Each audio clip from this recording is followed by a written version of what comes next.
આજે આફ્રિકાથી આ ભરતભાઈ રાવ અને હિમાલયાના લગ્નમાં મારી જે હર્ષદભાઈની ટીમ આફ્રિકાથી પધારી છે, તો તેમના હસ્તે આજે 700 આ ફૂલોનો ઝાડ, ટોટલ 8000 ઝાડ અમે વાવવાનું નક્કી કર્યું હતું આ લગ્નના અને મારા ભાઈના બંનેના યાદગીરી રૂપે.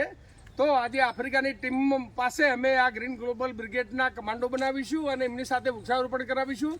તો આ માટે થોડું ભરતભાઈ રાવ આપણે કંઈક માર્ગદર્શન આપશે. વૃક્ષનારાયણ દેવ કી જય.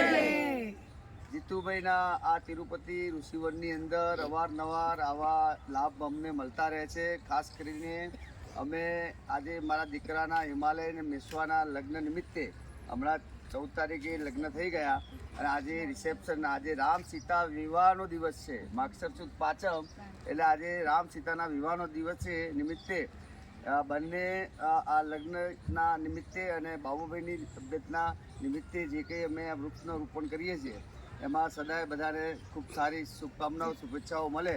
અને જીતુભાઈ ખાસ કરીને હિમાલયને દીકરા તરીકે અને ગ્રીન બ્રિગેડિયર તરીકે પણ એમને સ્વીકારેલો છે, એટલે એનું પણ લગ્ન જીવન સુખમય રહે એના માટે અમારા તમામ મિત્રો સાથે આજે અમે વૃક્ષારોપણ કરવા જઈ રહ્યા છીએ. થેન્ક યુ, આભાર. અમારા હર્ષદભાઈ પણ છે, તો હર્ષદભાઈ આફ્રિકા વતી પણ આફ્રિકામાં પણ અમે 2,40,000 પાઇનનો ઝાડ હર્ષદભાઈની રાહબારી નીચે વાવ્યા હતા.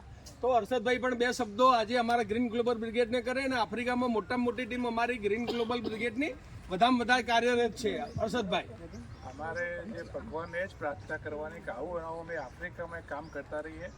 જીતુભાઈની રાહબારી નીચે અમે કયુંગામાં 2,40,000 ઝાડ વાવ્યા હતા અને અત્યારે આપણા જુહીબેન યુગાન્ડામાં લીલા ફાઉન્ડેશનમાં આવી રીતે ઝાડો વાવે છે અને હજુ ભગવાનને આપણે પ્રાર્થના કરીએ કન્ટિન્યુઅસ અમારી સાથે આવું કામ કરાવે.